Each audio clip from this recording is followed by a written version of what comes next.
every single time I play, he's doing some stupid every time. Code violation on sportsmanlike conduct.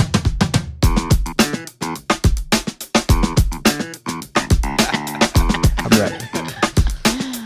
Welcome to Shankcast episode number 4. Today we're going to be talking about the one, the only, Kyrgios. Nick Kyrgios. I was about to say Nicholas Kyrgios. He doesn't go by Nicholas, does he?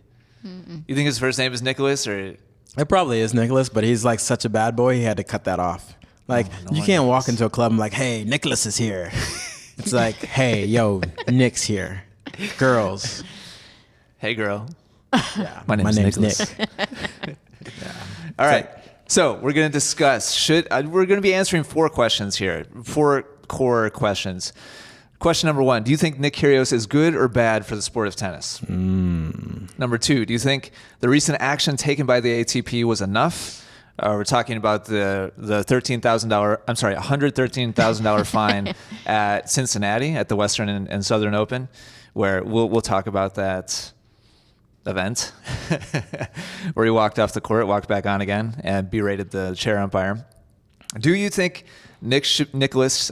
Should I just say Nicholas? Just to on the 1 in a billion chance that he hears this, that it just gets under his skin a little bit. Like, he berate you, but let's talk about that later. That'd be great.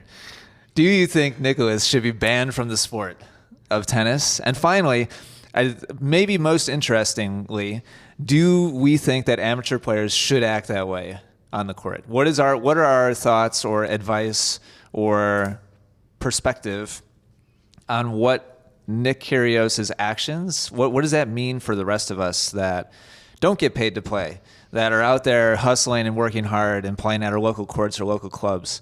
So we're going to discuss the kind of the impact that this has on the social or amateur game as well. Are we ready? Ready. All right, I kicked off the around the horn last time, so I don't know. I think it's Megan's turn. Is it? I think it is mine. All right, so question 1, Megan, we'll go around the horn. Do you think Nick Kyrgios is good or bad for the sport of tennis? I can't wait to hear this. So I'm actually really torn on this, and because of 2 reasons. One, I think that more people are seeing tennis because of the bad attitude and all of the controversy and all the craziness. Bad boyness. Yes, that goes on. And so I actually think that people who didn't follow tennis or weren't interested in tennis are kind of weighing in and actually getting maybe more involved. But on the other side, is it the kind of involvement we want? Yeah, that's the other thing. Like, it's not necessarily like Happy Gilmore when all the crazy people start coming out and cheering and like doing the wave. Exactly. That's it. That's 100% what it is right now. Happy Gilmore effect. Yeah. So, do I think it's good for the tradition, the values and morals of tennis, and that kind of thing? Values and morals. There's the morals again, Kevin. No, I don't. I think that it's. I don't know if disgrace is a pretty harsh word. That's a strong word. It's a harsh word. I said I don't know if that's the right word. That's a pretty harsh word. But it's, I think it definitely takes away from that side of the tennis. So, I don't have a yes or a no flat out answer. Through the halls of tennis. Wait. So you do not have yes or no? No, I think I'm You're just gonna definitely. stay on the fence? Yeah, I'm definitely. Come on, Megan. There's a part of me that's like, you know what? It gets people into the sport. Like, there's more talk about tennis now in the main news than there was before. When you have someone like a McEnroe or like a Kyrgios or you know what I mean. You're not sure if it's a net gain or not? I don't know. I'd have to actually run. Like, there'd have to be some data done to know the answer to Megan that. needs data. Yeah, that's different. Normally, I'm the data-driven guy here. Okay, time to rock and roll here. Kevin Garlington coming at you with the answer.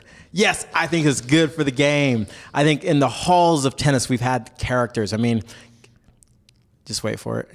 You can't be serious. Come on. McEnroe was the consummate. Basically, I feel like every tennis generation is like a better version of the previous generation. We have the classic game styles like a Pete Sampras. You have the Roger Federer, who's got the upgraded kind of attitude. You have the Andre Agassi, the bad boy of tennis. We have Djokovic. And we haven't had really that guy who's just been the you can't be serious until now. And now we have the upgraded John McEnroe. As much as John would hate to hear this right now, when you heard, I've seen John like berate. Yeah, horribly. Berate like people, and not even John McEnroe, but I mean, I think what Connors too. You're still in the fire. You're still in the fire. Connors would be all up in some umpire's face, be like, "You got to be." I mean, he called an umpire an abortion. Are you serious? Yeah, he said you're an abortion. So I think. I don't know what that means exactly, but it can't be good. No, it sounds I'm pretty really... sure that's an insult. So when we look back, I mean, and we think about the greats of tennis and the names that come up, Connors, McEnroe, you have these parts of tennis history that, you know, honestly, they brought a huge different crowd to tennis. Connors, like I've never seen him play in person, but watching the old replays, I mean, he'd get the crowd into it. And it's a little bit different, I think, also. But I mean, he would definitely berate opponents, berate umpires. I don't know if he ever berated a fan, but I can't imagine he didn't. If a fan like it must have happened. like if a fan said something to Connors, I'm sure he would have been like zeroed in. I think it's another evolution of it. And you know, we sometimes, alluding to other previous podcasts, episodes, we forget the history of when we've had players that pull this stuff. Like when you call somebody an abortion, hello, you're an abortion. I think Kyrgios was like, I mean, he didn't call the guy an abortion. Obviously, he didn't call a guy an abortion. A disgrace, I think. Yeah, a disgrace. So, I mean, I would totally love to be called a disgrace more than an abortion. Yeah, I mean, but like, he said, like, abortion. Come on, he's going deep. He's going serious family. Cuss words to the ump and stuff too. Here it is. Ready? We'll cue you guys in on the podcast. You are an abortion. You are an abortion. Do you know that? Like, okay, so we just watched That's a quick intense. video. He's literally in front of the ref, like at his chair, screaming at him, "You are an abortion!" And he doesn't. Crowd is booing. Yeah, crowd's booing. He's not even like, "Hey, bub, I'm sitting down. Hey, you're an abortion." He's like, "You." Multiple times calls the ref an abortion.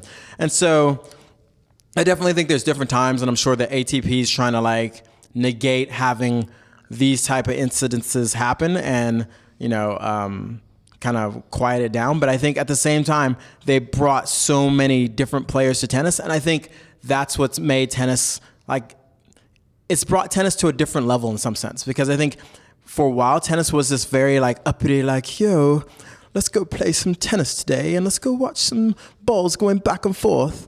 And now we have tennis that's like, it's known, like I remember growing up and there was a time playing tennis, I wouldn't necessarily broadcast that I'm a tennis player because it was just kind of that stigma. It's like, dude, you play tennis?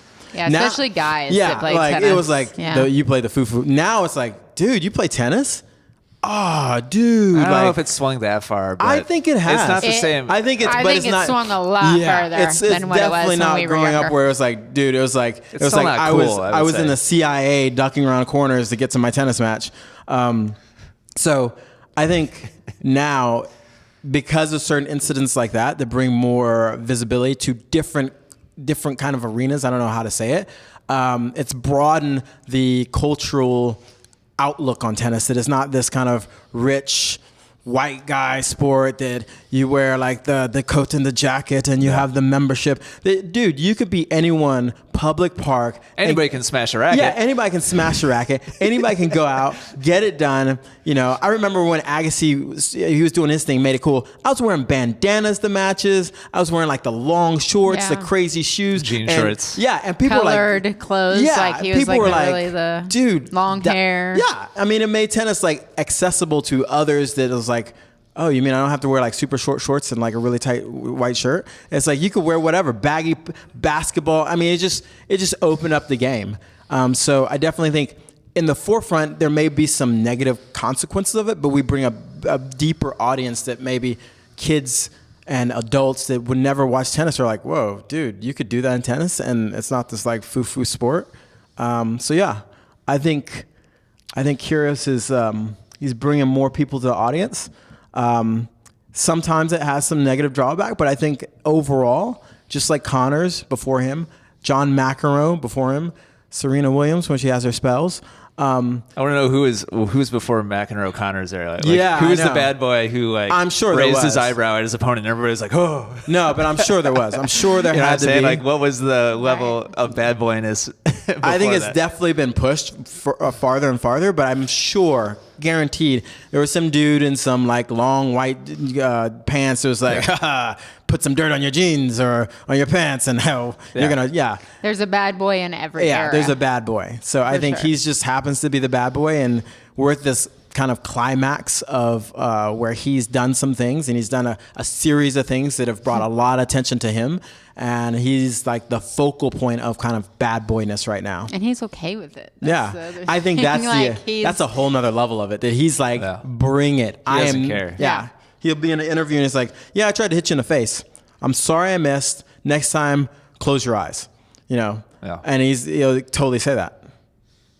There you go. Yeah, he was like, I can't remember how he said it exactly, but he kind of said something like, I'm a little surprised his hands were that fast. Like, talking about, for sure. He's like, I can't believe he got it. Yeah. Not only is he not apologizing, but he's like doubling down on the diss.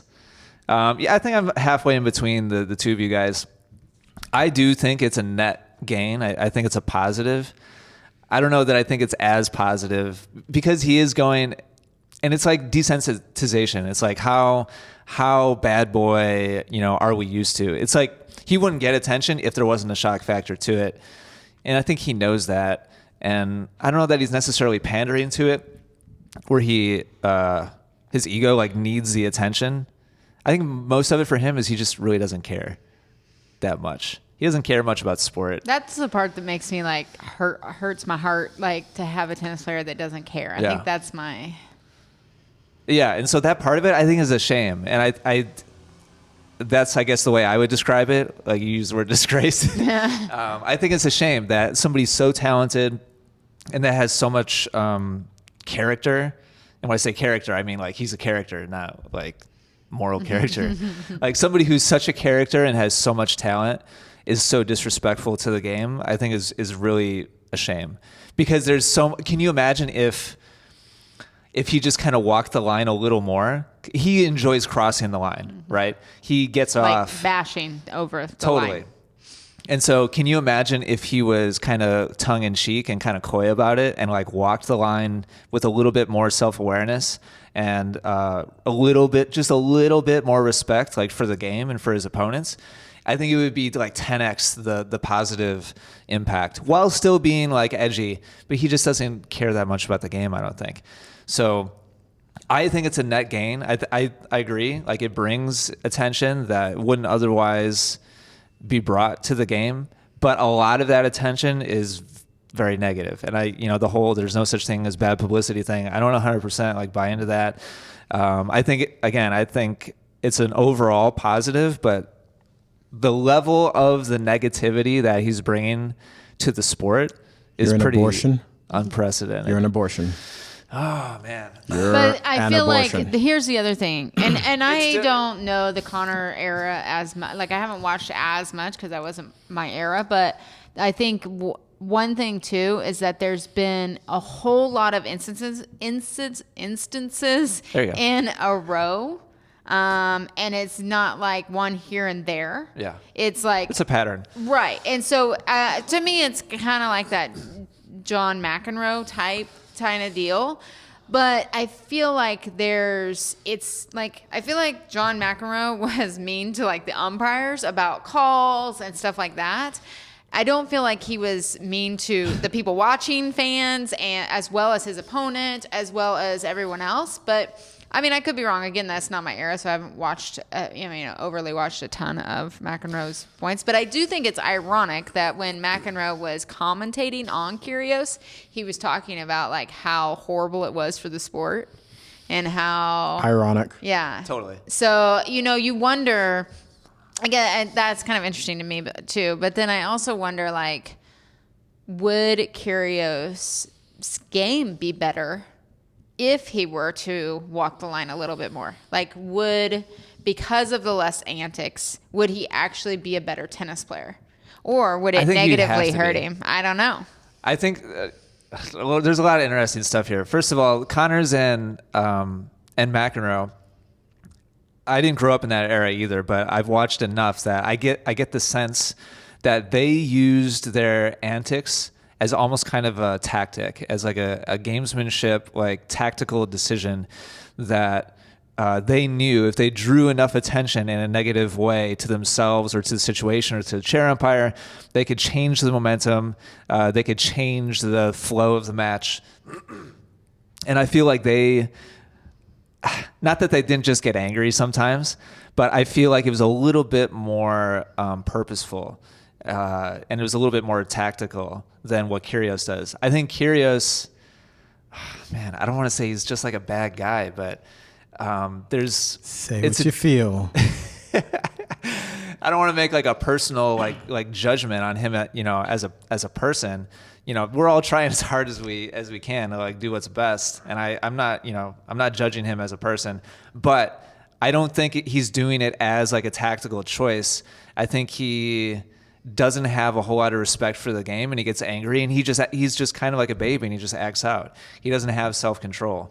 I do think he uses it tactically, though, in agree. a sense Sometimes. of... I'm not saying he's never done it. I think he makes it's more and more and more, and I think it's going to continue to just grow because he's getting the attention. And it's on a bigger stage. Right, and I think, truthfully, that's what he likes. I think he likes being the attention. I mean, when we saw him anytime you see him out and about, he's like, he's the center of attention, and he loves that. When he walks off the court with 2 rackets and comes back with them smashed, I just have a hard time believing that that's like he's sitting there being like, okay, how am I going to really get in the newspapers this time? I know I'm going to walk off the court and smash my rackets. That'll be a good one. Everybody's going to talk about that. But I think there's he's different always levels leveling it up. There's different levels of it. I agree with Megan in a sense. He's using it as sometimes a tactical thing. I think he's also potentially using it as an internal thing. Like it may be an outlet. I mean, like we still have these instances of other players doing the exact same thing. He's been a little bit more consistent about it. The other argument I have with that is that are we seeing the consistency because the media's focusing on it? So like I'm going through his tournament schedule. We've talked about Cincinnati. When's the last time we've talked about something with Kyrgios? Was really Wimbledon, where he had the interview with about playing where he hit it Rafa. Yeah. And so if you think about it from that perspective, Wimbledon was 4 tournaments ago. So he went through about 4 tournaments where this is his first other antic.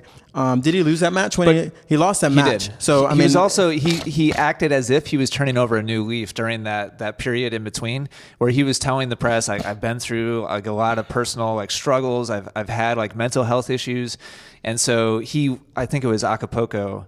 Was that the one that he just won recently? He won a tournament in Mexico. Yeah. I think it was Acapulco, where during the trophy presentation, Washington. That's right. I watched that. I think it was right City before Open. Western started. It was, yeah. He just won anyway. Washington. Okay, so it was the one before Washington. What was the one before Washington? One before Washington was Wimbledon, Washington, and then Montreal, Canada, Cincinnati. Anyway.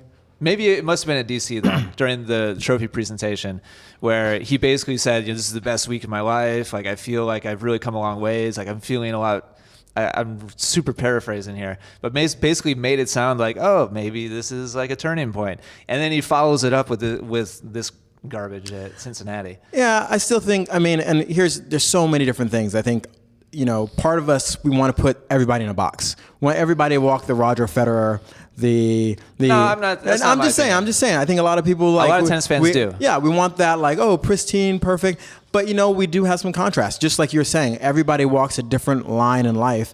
We're not trying to judge anybody, but everybody's different. Some people have, and if he's having mental issues, and I mean, from another perspective, if the guy's having mental issues, He's going out with dealing with tons of pressure, publicity. I mean, in that sense, you put it, the dude might be actually like doing a pretty good job for himself if he's struggling that much to go out and deal with competing at that high level and keeping himself together enough to win tournaments. Yeah. I mean, we all know the mental struggle of just playing tennis without having mental issues. For sure. So if he does have mental issues, wow, I give him more power to the that. struggle of playing with mental issues. Yeah. So I mean, But you there- don't know in the you past don't- because very, very few people would publicly say that they struggle with mental issues as well. So No, you don't that's know what I'm saying. We how don't many know. tennis players of the past that actually was true too. Yeah, we don't know, but he's at least put it out there, and so I think there's some times where it goes overboard. But I mean, we have Baghdadis, who took 5 rackets in front of the crowd,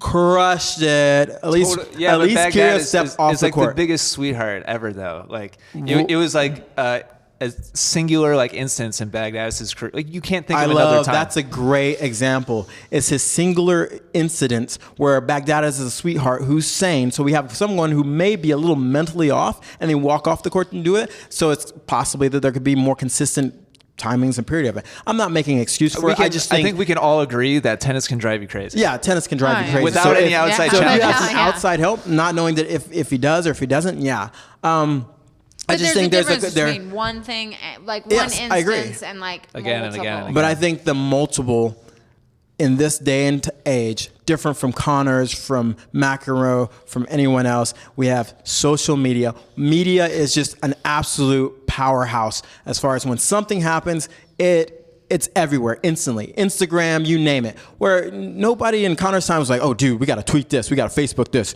It's like, you read it in the news like a week later. It was On a Sunday on the morning. Sunday paper, you might have read it, or maybe you were at the match, or and if you're like a hardcore tennis fan and you're watching TV. But now it's like literally, I look up Kyrgios and it's everywhere, videos, you name it. So I think part of the blow up and part of the attention he's getting is getting magnified. And whether him and being different situations, he needs that. He fuels or he's fueled by that. It's hard to tell. I think there is some internal fuel by that just because his behavior is warning the thing. It's like if you don't enjoy it, your behavior will not match the situation. Obviously, I know to enjoy burning my hands, so I don't put it on a hot stove. And if I put it on a hot stove once, guess what? I take it off. We're all the same way. So rather than going, okay, you heard that, Megan. We're putting hot stove tests. Somebody had to say hot it. stove tests. So rather than looking at what he's saying, looking at his behavior,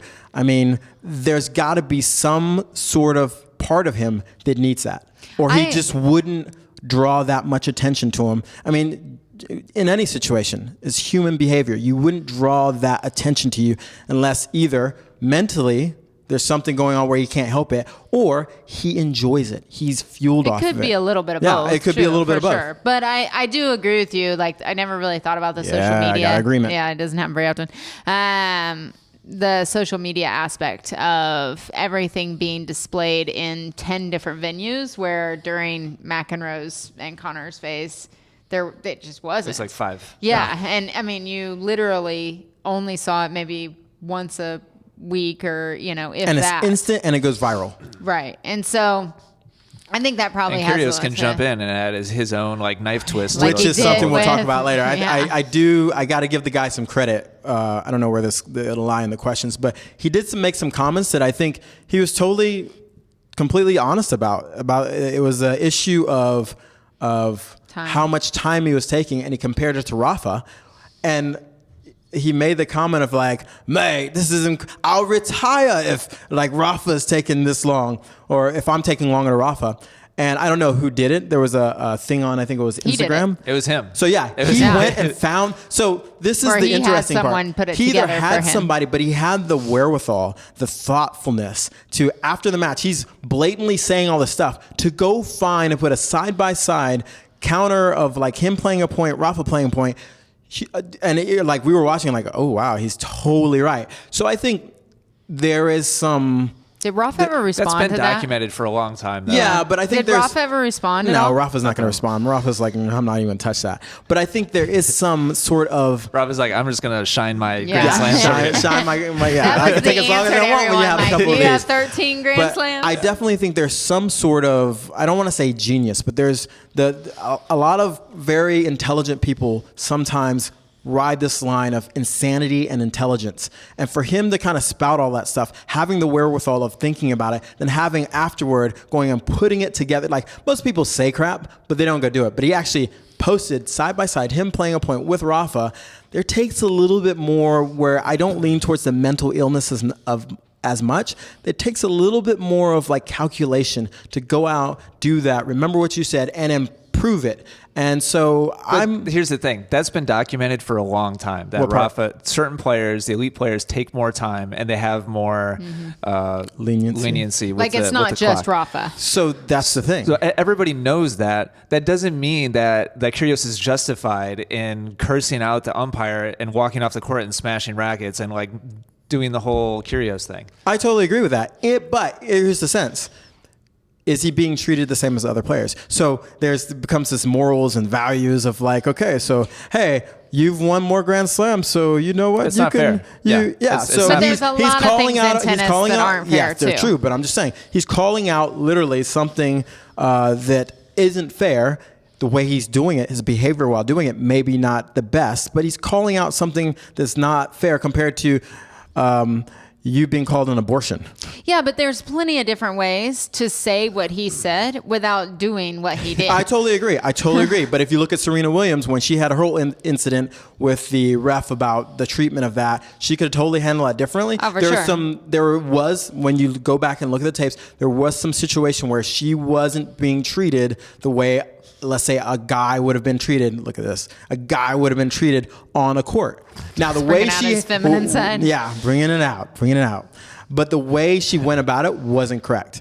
I totally agree with that. She could have went about it a different way. but we're not talking about Serena. I don't like the way she does stuff either. Ooh, so. what are you trying to say? No, there's a whole different topic there. Okay. Well, we'll read between the lines and leave that alone. But now, here's the thing. So, yeah, I totally agree. Didn't go about it right, but he went about it, and he's bringing up an issue. But he would about it. I'm going to use that in our next marital argument. All right, I didn't go about it let's right, go to but I went question- Let's about keep it. moving now. Let's go to question 2. It's great. Awesome conversation. I definitely want to make the connection here with the amateur game. So maybe these will go faster. I don't know. We'll see. But it's a good conversation. Do you think the recent action taken by the ATP was strong enough? So for what he did at Cincinnati, he was fined $113,000, which was $74,000 more than he made that week at the tournament. Is that strong enough? And I guess let's just go ahead and roll these together since we're already like well into it. If it wasn't strong enough, do you think he should be banned or suspended or taken away from the game in some form or fashion? Megan Garlington. I think it was the largest fine that anyone's ever had, right? Oh, is it? I don't know. I think it's one of the top fines for him. one match that anyone's ever had. So, yeah, I mean, I think breaking it records. was, I don't know what Serena's was, but I know it wasn't that much. I mean, $113,000 is pretty hardcore for when you leave with negative $78,000 for that tournament. Yeah. So, yeah, I mean, I think, will it make a that's what difference? it's saying it was biggest fine in ATP. Yeah, I think history. it has. Yeah, I think it definitely was, but I don't know if it will make a difference.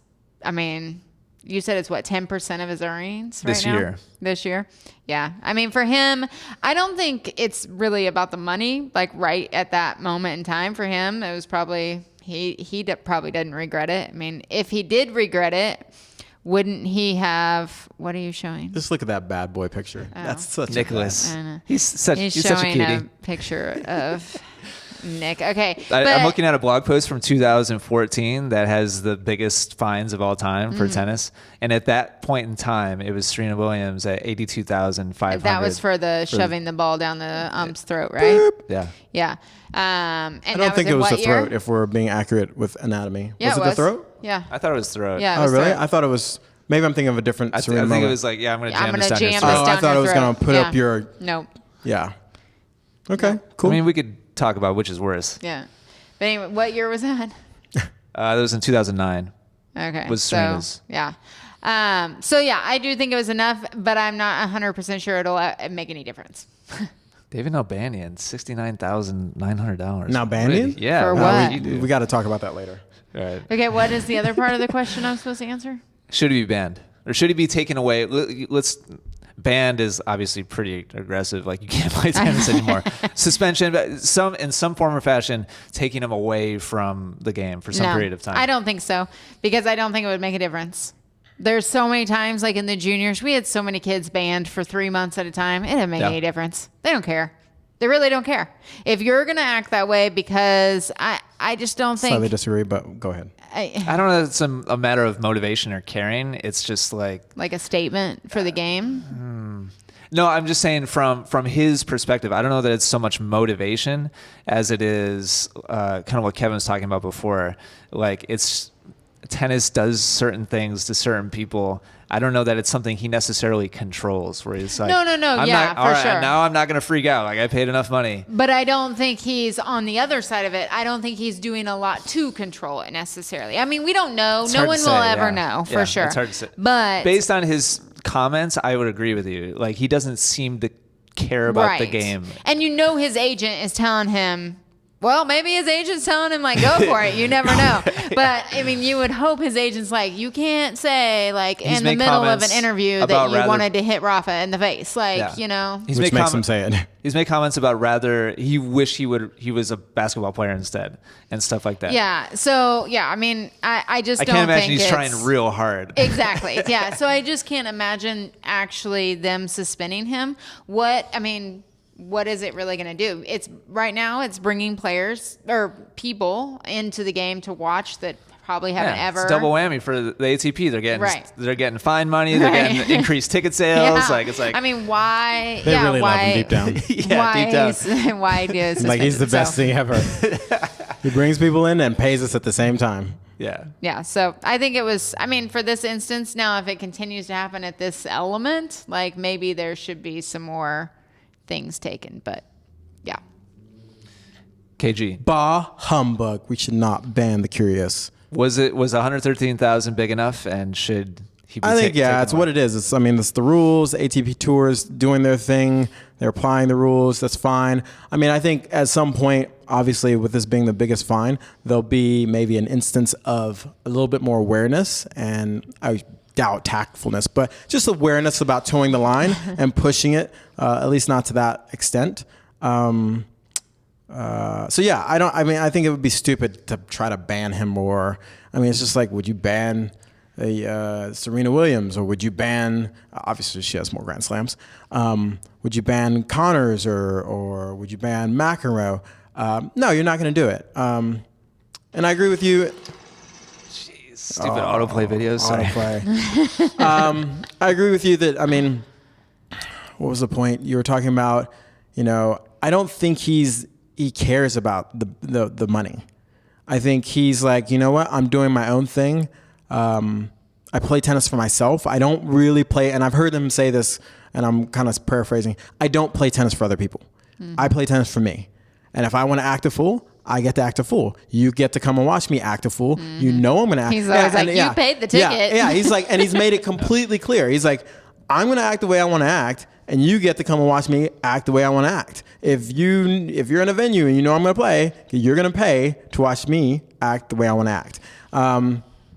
And whether, and although that's a true statement, there's a difference saying rules, it to people. Like, but I'm just saying, point blank, he said that to somebody. He's like, he said it to a guy. But I'm saying, like, everybody knows that if you pay a ticket, you're paying to watch who's on the court. Obviously, everyone knows that. Yes. But it doesn't mean that you need to be disrespectful in the sense of telling, like, a fan that actually paid to watch you, like, oh, well, that's your fault. Like, you paid to watch that. If you don't want to, I feel like there's clearly factual quotes of what Kyrgios has used. Data.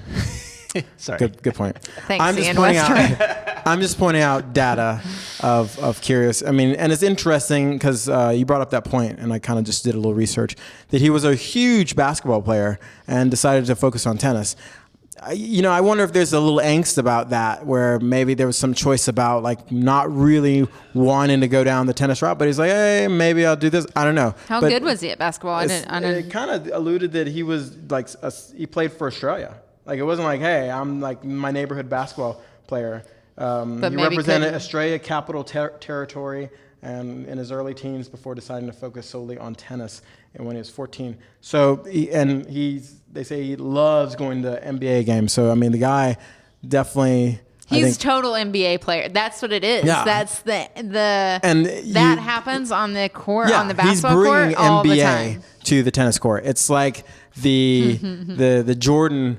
The fan going to Jordan like, oh, you can't do that. And he's like slam dunks on the other team's best player and stares you down and sticks your tongue out and go, keep bringing it. And that's okay in that venue. Yeah. Like people didn't look at that as like a bad disgrace by any means. He didn't get fined for that. No. So I think, different culture. And so he's bringing a little bit of a different culture to our sport. How he goes about it sometimes, I agree, it's kind of negative. Going at fans. If the fan says something and he went back and forth with the fan, I mean, it's different. It's not like basketball. You're talking about Indian Wells? He's getting chippy with the guy in the front row. Super chippy with the guy. But the guy kept talking, so he's like, well, if you're going to keep talking, I'm going to keep going. I mean, so it's again, I think why he's good for the sport in the sense he's bringing different people. There are some negative side effects of that. But I think, it'd be stupid for them to ban him. I think for a while, tennis was really looking for like who would be because I think here's my feelings, the truth about tennis. It needs publicity. And if everybody was like super boring and not so good, you either kind of run down 2 lanes or 3 lanes. I'll 2 for right now, meaning that you're extremely good and you're Roger Federer. You're above. Goody two shoes. Yeah, but I don't even think Roger Federer's like goody two shoes, but he's just a cool guy. He's just a really cool guy. But he did a lot of work to get to that point. Sorry, say that again? He did a lot of work to get. He used to be a that's what I was horrible gonna say. kid. He used to be a horrible throwing rackets, but we don't remember that. Throw rackets, snap rackets. Before he was winning Grand Slams. Before he won Grand Slams. So before he even actually played on the tour. So before we even go down this route, there could be an opportunity for Kyrgios to win a Grand Slam and change his whole demeanor. It just could be that moment that sets him off. So we can't write him off just yet. So, I mean... Kyrgios' first fine was in 2015 so he's... I mean, I don't know. Hey, I don't know. He hasn't won a Grand Slam. Let's talk about when he wins a Grand Slam.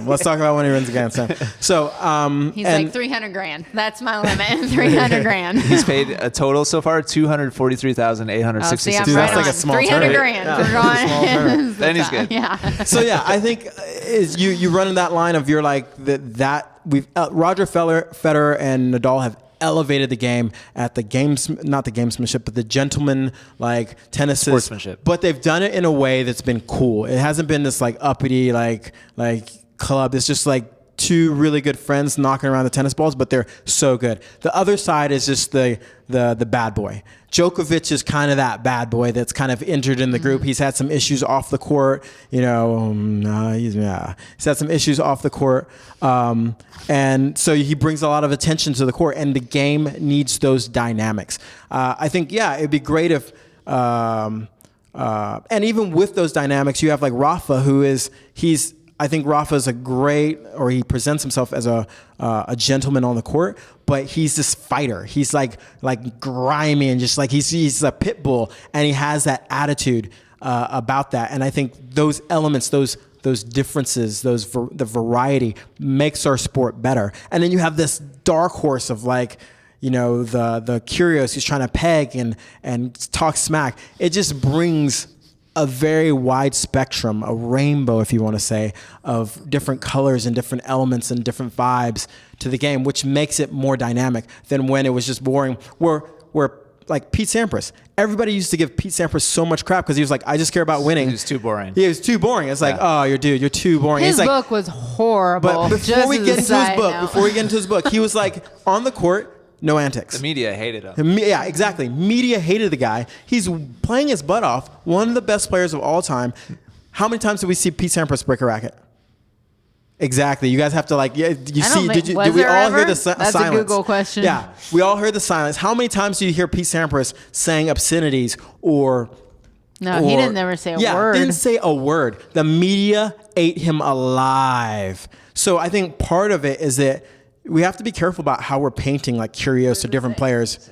There's a video of Sampras smashing a racket in Oh, 99. 99. I Okay, can't wait yeah. to watch it. Yeah, but it's like I bet. Honestly, But yeah, I bet it's like. I couldn't picture him smashing a racket. But what did the media make him out to be? The boring. You're kind of Vanilla. like he wasn't really good for tennis because he he had was. a very different mindset, though. I'm just than talking a lot about of what the other media players. said, though. What the media said, because he was all business. Yeah, it So was I mean, different. That's a whole but, different. and that's the topic, thing. The but- media made him out to be like you're. I think the underlying message was like you're bad for the game in some sense. You're great for winning, but you're not good for bringing people to the game because you're boring. Because you just want to like go practice, go back to your hotel, and then go play and kick everybody's butt, and then go back to the hotel. You don't want to talk to anybody and tell us how like you feel. And he's just like, dude, I'm a private person. I want to do my thing. I want to be the best player ever. And people resented him because he was like that. And so I think you have to be careful. I mean, I'm a Roger Federer fan, but part of Roger Federer, he plays into the media. I don't know if he does it on purpose, but he's just, I honestly think he doesn't do it on purpose. He's just that likable. He's just like the guy, like if you were picking up your groceries and you look over and it's like Roger and like, oh God, that's Roger Federer. You're like, hey, Roger. And he'd be like, hey, how's it going, dude? What are you getting for lunch? And you'd be like, dude, he was just the most normal guy ever. I have a feeling. And so when a camera's put on Roger, he's magical because he's just that down-to-earth kind of person, where Kyrgios is magical in a different sense. And so I think the dynamic is good for tennis. And if we get to the point where like we have this kind of mush vanilla kind of game, then you get back to the media kind of creating their own mess around it. The media just loves Kyrgios because I think, and they want to publicize that because he is that dynamic in difference. Okay, Ian, I think you need to answer the question. Yeah. Kevin took like 45 minutes to answer the question. What's it called? I can never, ever, there's certain words, I don't know about you guys, that I just can't remember, even though they're the most basic words. You're going to have to give us a little bit more than that. Yeah, I'm getting that. What's the word for when two players play each other, but it's not a real match? It's like... not I was going to say prohibition. Not pro-am, but... Like it's just for fun. Yeah. It doesn't count for points or for money or for anything. All right, I guess I'm not the only one. Yeah. It'll come to me in 2 seconds. Like an exhibition? Exhibition, There you go. Exhibition. Thank you. I can never think of the word exhibition. I was thinking something. Prohibition, exhibition. It's like, it was around there. Different vision. Yeah. So yeah, the Sampras racket break wasn't a smash. It was a exhibition against Agassi, and it was like on an overhead. He broke his frame. I can't find a video clip of Sampras smashing a racket. I wonder if it actually slipped out of his hand, or did he mean No, it? it didn't. Okay. No, it was like his racket just broke. I mean, you remember? You know Actually, how I might remember that tight he one. strung his yeah, racket. Yeah, but I mean, that's my point. Anyway, sorry. Really quick, I'm just gonna add one little thing to what Kevin said. 9 hours of Kevin talking. I think it kind of encapsulates what Kevin is communicating. And I don't think I've heard anybody else really talk about this in terms of like why Kyrgios is good for the sport. A quote that I love, and it's relative to marketing, I think, but a concept that I heard once is simply that any story is only as good as the villain is bad. Like if you've got kind of a lukewarm, like he's kind of a mean guy, but he's not really like evil, then nobody cares about the story because the hero, whatever the hero does to like win the day can only be as good as the villain is bad. That's true. And so I think it's great to have these characters like Djokovic, not anywhere on the same scale as Kyrgios, but the same type of, like a lot of people hate Djokovic. Especially in the beginning.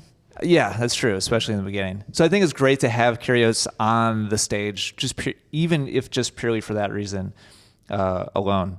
Do I think he should be like banned? No, definitely not. I think it's good for the game. Do I think he should maybe receive some kind of suspension? I think the ATP is actually discussing that, and he might get some kind of suspension for this particular. I would be fine with like a shorter, like if it's like a 5-year suspension, I'd be like, okay, that's a little heavy. If it's like a month or two, I'd be like, all right, like they need to send a message. And I think they did with the fine. To answer the question, do I think the fine was enough? Yeah, if it's the largest fine of all time, It's yeah. You know, I think his it's large agent's enough. like, we just paid $78,000 to play that. 74. match. 74. I can imagine going, what's your point? Plus what he paid the agent. What's that? I could just imagine him when his agent says that. He's like, stares him straight in the face and goes, what's your point? Yeah, he doesn't care. Yeah, it's like, Yeah, make so I money. think the fine was large enough. If they want to suspend him for a little while, I'm fine with that. They need to send a strong message because they can't possibly appear as if they're complicit or like they're okay with it. Would be the worst. I think would be bad for the game. Would be bad deep for the down sport. they are. Yeah, but deep down it'd be interesting actually to have beers with like somebody at the ATP. it's like ticket sales are going through the roof to see Kyrgios. Totally, it would be interesting. All right, let's come around to our final question now. And I mean, the way I wrote it here in the Google Doc, should amateur players act this way? Obviously, the answer is no. But I would love to hear all of our thoughts on how do you feel like that? Does this influence the amateur game in a good way or a bad way? What should the line be for an amateur match? Megan. I feel like there are probably a lot of juniors that it can negatively influence. Probably. And there's, and USTA does a pretty good job of suspensions and stuff like that at the junior level. I mean, you got to do something to get them, but there are many kids who do. What do you have to do at the junior level to?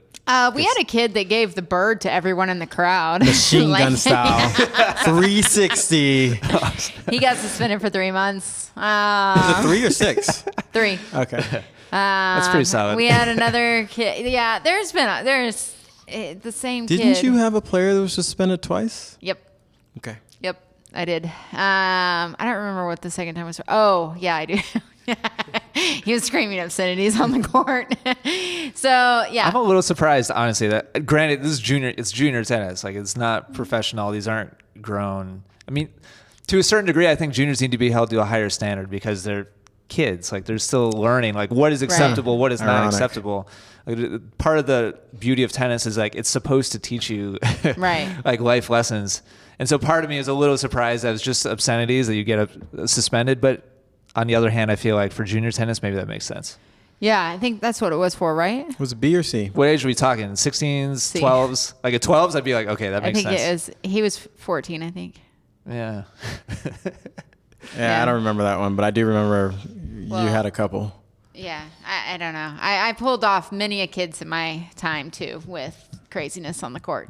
But I do think that that's their, fining, in the juniors. And I think it's important to establish that when they're younger so that they see that there's consequences for your actions, because tennis is one of the few sports where you put kids at the age of 6, 7, whatever, out on the court to have to survive with these very adult situations by yourself, and you have no one there to stand by you and help you. And so I think it matures kids a little faster through the process.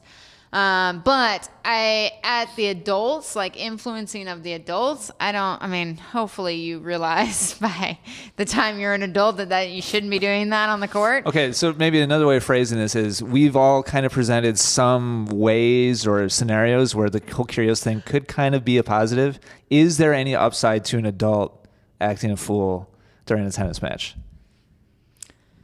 I think, gamesmanship wise, I guess definitely. I mean, if you have someone who is just really caught up on your opponent is just really bothered when you say, come on, and do annoying, crappy things on the other purpose or side. not on purpose? it's on purpose. You do it just out of fury or something, and your opponent just melts down because you slammed a racket or something like that, and they go insane. There are many matches won because of stuff like that. At all. You're saying that's good or bad?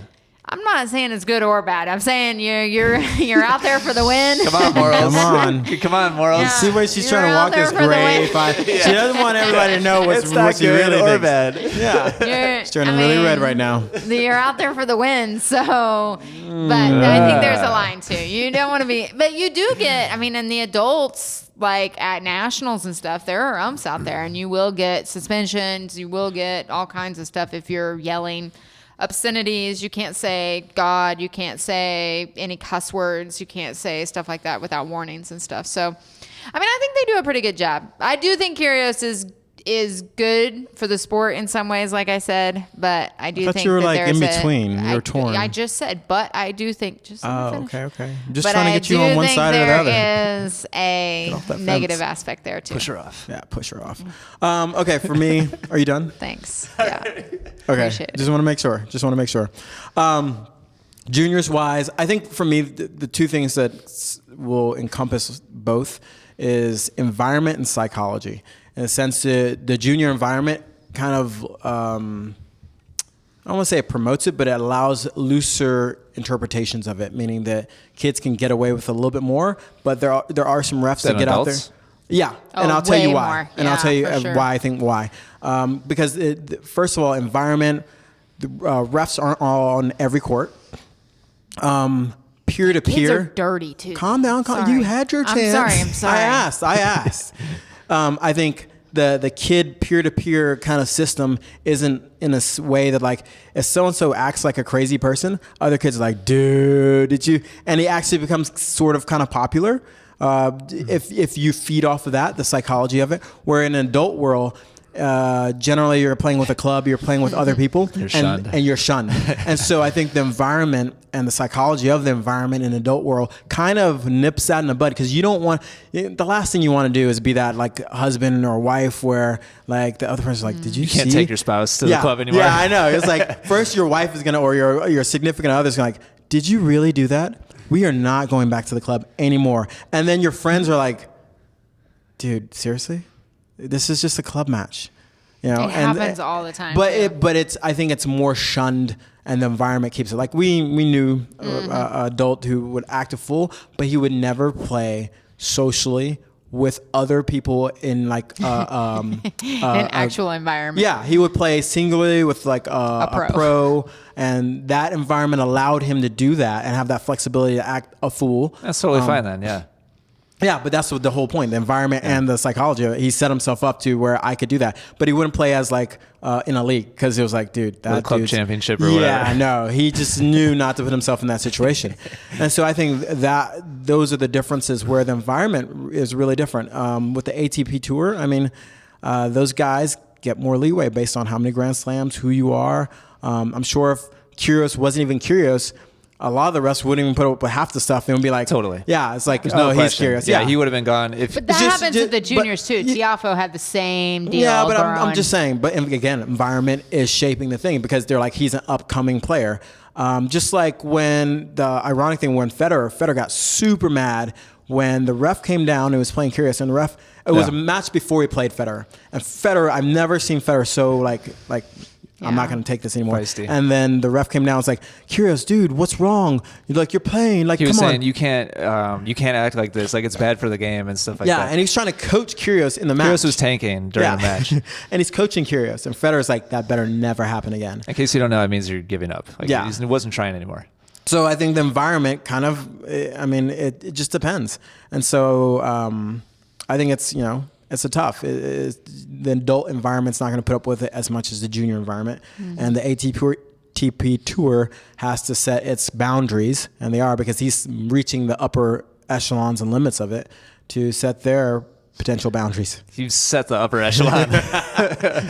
Reset it. He is the I do upper think you're echelon. right, though, that the more you're known, the more you're up in the game, in juniors and in ATP. Oh, yeah. And socially, Oh, I yeah. think the more leniency you have, for sure. totally. Like Tiafoe in the juniors he was horrible. He used to get the whole Horrible crowd. all the time. He used to get the whole crowd to boo his opponents as they were playing. Tactical strategy of getting advantage. And he would just tank, and then at the very end just come out and like smash. And he would like do like 360s in the air and like all kind. I mean, it was. But if we're talking about really acting up, and you'll all agree, college tennis. Oh yeah, college tennis is Like if you think Kyrgios is bad, go to a college tennis match and you'll be like, but the environment promotes it. Those guys are trained ninjas. Whatever it takes. At like whatever it takes to basically assassinate your opponent through any means necessary when the ref isn't looking or coaching the ref. And the ref knows if this guy is like a top-rate NCAA player, they're like, ooh. They let stuff slide. They let stuff slide. So I think it's just social pressure. Ian I tried to keep that one short. It's good effort. Thank you.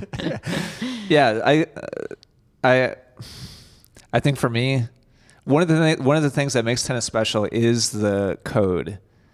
Like there is kind of a code of conduct, and it's been handed down like from generation to generation, and it has evolved. And I think it needs to evolve.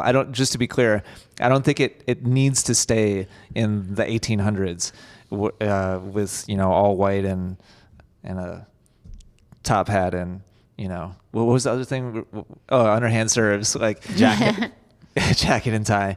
Yeah, the game needs to evolve. So I'm not against pushing the envelope, but I think if the envelope gets pushed at the complete expense of the history and tradition and culture of tennis, then I think that would be a shame, and we would have like lost something that was really special, because it's a distinguishing element between tennis and basketball and football. I mean, as Kevin is saying, in certain environments there is trash talking and there is gamesmanship, but those people are always seen in a little bit different light. Whereas in basketball, like in football here in America, it's almost encouraged. Like it's part of the game. It's part of the culture is to talk smack and be dirty and do whatever you can. I mean, literally whatever you can to one up and get a psychological advantage. And there's a certain part of tennis that looks down on that. And I don't think that's a bad thing. Should it be the only way tennis is played? No, I don't think so. But I think if we were to lose that 100%, then it would be sad. And I don't think we'll lose it. I think it's majority rules, and the majority of tennis is like that. You have, if you look at the top 10 from a spectrum, you have even Djokovic now leans more towards the, like, as he's gotten higher ranked, he's like, okay, I have to act a certain way, and he brings a certain courtesy to the game. And I think as long as you have so many of those players at the top, you'll always see. And I think human nature is going to force us to have that. It takes a lot, and it takes so much psychological strength and wherewithal to pit yourself against the crowd and win over time. And Kyrgios is doing that. He's pitting himself against everyone. I wouldn't go that far, because there's a lot of people. He got cheered the first time that he underhand served Nadal at Wimbledon. People clapped. People cheered. Yeah. The second time they started to boo. Yeah, that's what I mean. But I think that's a great indicator of like how the culture is shifted. Can you imagine Wimbledon like 20 years ago? Oh, dude, they would have asked him to walk off the court. Even 10 years ago. The Queen would have walked out and been like off with his head. Yeah, off with his head. But yeah, I think that's why human nature will in general lean towards cooperation. And going along with those traditions, and that's why I think for someone to have that much wherewithal to kind of I don't want to say spit in the face of the crowd, it's just hard to do over and over again unless you really don't care. And if you do, there's just not enough people that I think psychologically can do that. That kind of go into an interview and go like, "Hey, yeah, I meant to hit him," and totally be like okay with it. There's just people probably think it, but they would never say it. The problem is the majority of the media is that. Yeah. Because that's where the conversation is. That's what gets cycled. I wish the majority of the media was about the other side of tennis. And then what other side? Like the traditional side, the players that are doing that. I just wish but it it's was boring just covering for what's social sensational. media. Yeah, I just wish it was down the middle. That's what I mean. Like it's we want that part to stay, and that's not the majority of actually maybe what's going on with the players there, but it is the majority of what people see in social media. Well, yeah. But it's not necessarily, it doesn't mean, I mean, like, again, it's like Kyrgios is an anomaly. How many other players have been in interviews and literally said, I want to hit the person, dude, I'm surprised he had good hands. How many times have we heard that? So it's an anomaly, just like a Connors. How many players have you heard go up to the ref and say, you're an abortion? Twice. Like McEnroe. I mean, those players are like small. Yeah, it's a very short list. Maybe one. So I don't think psychologically and socially you'll see like 10 more Kyrgioses like make it through the ranks. It's just really hard to actually be as good as he is and do the things he's doing and somehow still win at a very high level. It's really hard. It's true. So it's remarkable that he's able to do it. Yeah, I would love for Kyrgios to step up his game and do what it would take for him to be a Grand Slam consistent winner. And maybe that's losing the attitude. Maybe that's not. I don't know. But whatever. Maybe he's doubling down. Doubling, yeah. Maybe it's just doubling down on it. Do it, Nicholas. Do it.